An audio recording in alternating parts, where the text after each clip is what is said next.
I want to salute you, homie, for building your own thing and doing your own thing, creating your own platform, your own website. With my boy Alfred on MrTaliaferro.com. MrTaliaferro.com. Right now, I'm about to go to Walmart. Just to see you with your logo on your mics. You're rocking with MrTaliaferro.com. Y'all go to MrTaliaferro.com. It's going down. My biggest gift is my voice.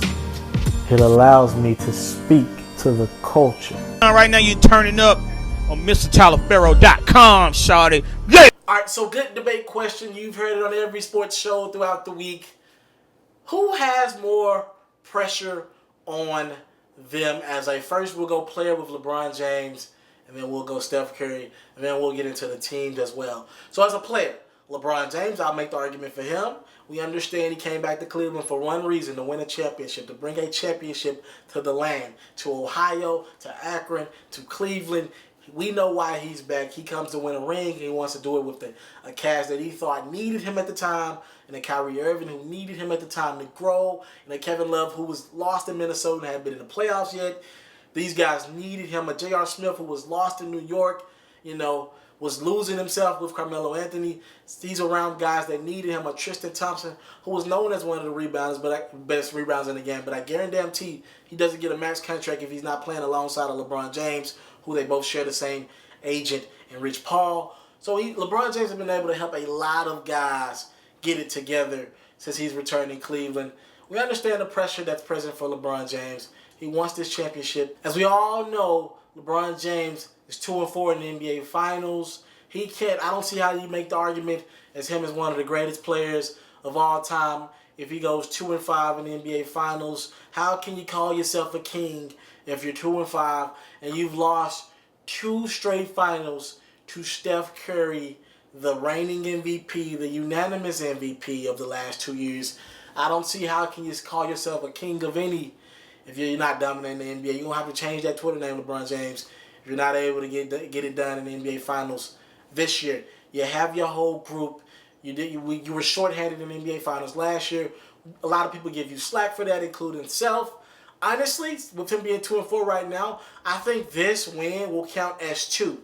So not only will he be 3-4 in the NBA Finals, I think we'll almost erase that loss he had against Golden State and make him like 3-3. We'll just act like it didn't happen last year if he's able to beat Golden State this year and redeem himself with this full cast. It's kind of proven himself to the masses that if I just would have had maybe even one of these guys, and Kyrie Irving and Kevin Love, I would have been able to get it done. I just really didn't have any help. And I tried everything. I gave it my all. So that's my case for LeBron James. For Steph Curry, we understand. For him and his Golden State Warriors team coming in, winning 73 basketball games this season, breaking the NBA record held by the Chicago Bulls, Michael Jordan and them boys, we understand what's at stake for him.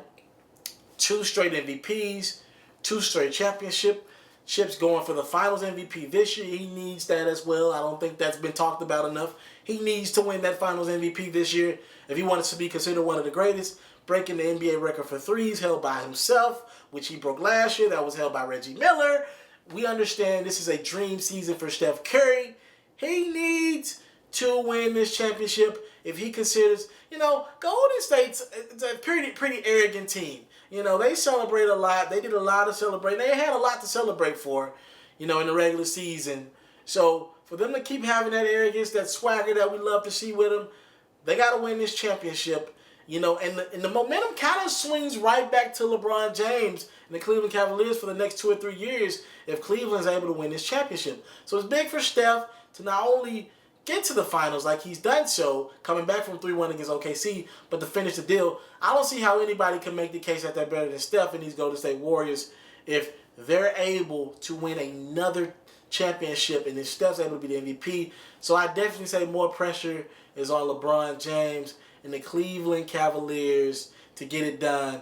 But I want to know your opinion. Tell me what you think. Do you believe there's more pressure on LeBron James, or do you believe there's more pressure on Steph Curry? Comment that below in the comment section. Like it if you agree, dislike it if you disagree. I believe there's more pressure on LeBron James. Hey, I want to thank you for taking time out of your day to watch my interview, my performance, or maybe it was a feature story. Now, right now, you can either subscribe to my channel or you can watch other performances. Thank you for taking the time out. It's MrTeleferro.com. After seeing Drake sell 1 million copies, does this change your opinion of Views from the Six? Do you now respect it more, or maybe do you respect it less because people are out buying music that you don't